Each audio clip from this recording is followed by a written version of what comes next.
Hey guys, it's time to do a full review of the Huawei Y7 Prime 2019, and this phone is costing around 28,000 PKF, which is about $260. And in this video I am talking about what I like this phone and what is things which I don't like about this phone. First up, I am talking about the build quality of this phone because it is very important, and this phone is completely made up of the plastic. It is not a glass or metal.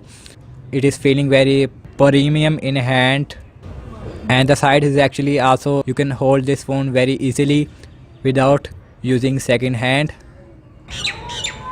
But I have to say this phone is dropped and some not damage is here compared to the glass, because glass is cracked. It is plastic. It is some scratches on the back. That's a very good thing about the plastic. I really like the build quality of this phone. And let's talk about the display, and it is a 6.2 inch 720p IPS LCD display with a water droplet notch, and you can see with a 16 megapixel front camera.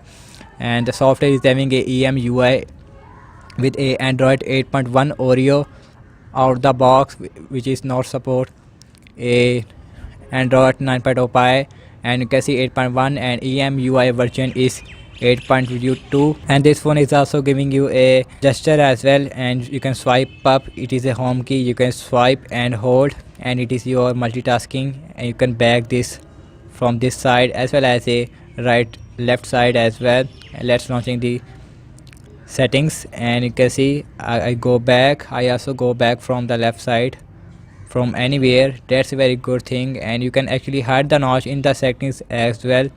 That's a very good option from Huawei, and you can see that, and it is the IPS LCD display, not a Super AMOLED, and auto brightness sensor is also here in this phone.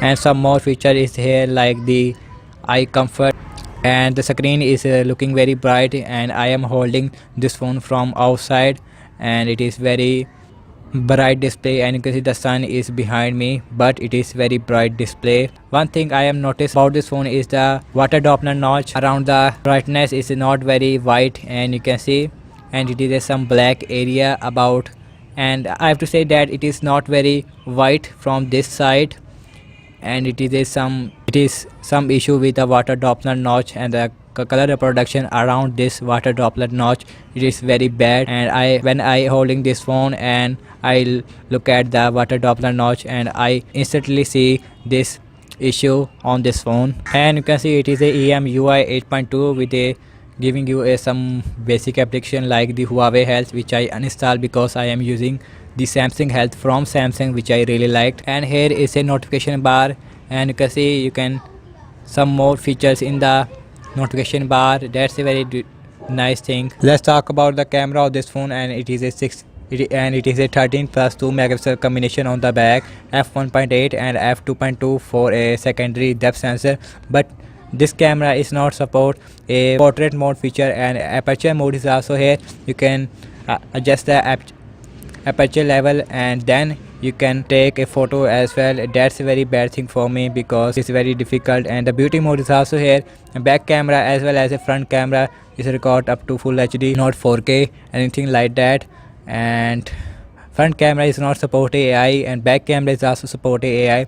And the picture quality in daylight is absolutely mind-blowing, but you can go to night side and you can enable the AI, and the picture is absolutely good compared to the normal shot. And front camera is not support AI. That's a very bad thing. And here is some more feature in the camera department. Let's look at the front camera of this phone, and you can see, and the front camera is also giving you a LED feature which you don't see in this design language. That's a very new thing.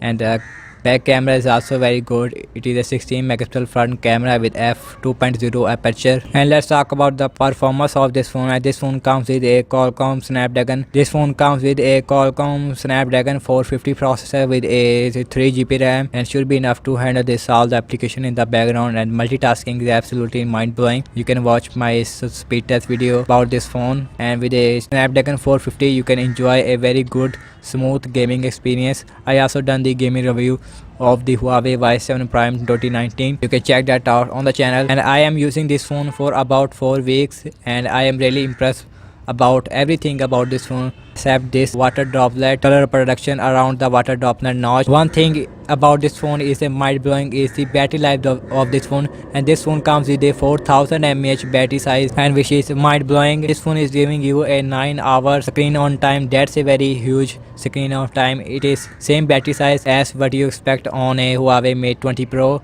which is the monster phone from last year with incredible battery life. And this phone comes with a 2 ampere charger right out the box, and it is not a fast charger.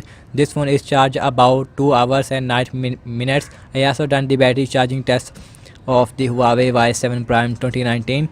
You can check that out. And overall, I have to say that this phone is very good, but and the processor wise, Honor 8C it is much better option compared to Huawei Y7 Prime, because Honor 8C comes with a Qualcomm Snapdragon 632 processor, which is very powerful compared to the Snapdragon 450. But I have to say that two difference is here, and Honor 8C is giving you a notch, big notch like the iPhone, with a 8 megapixel front camera, and it is a 16 megapixel.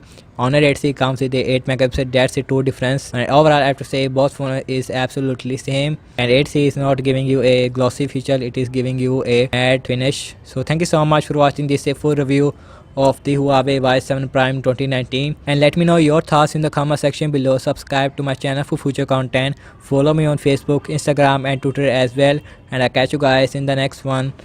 Peace out.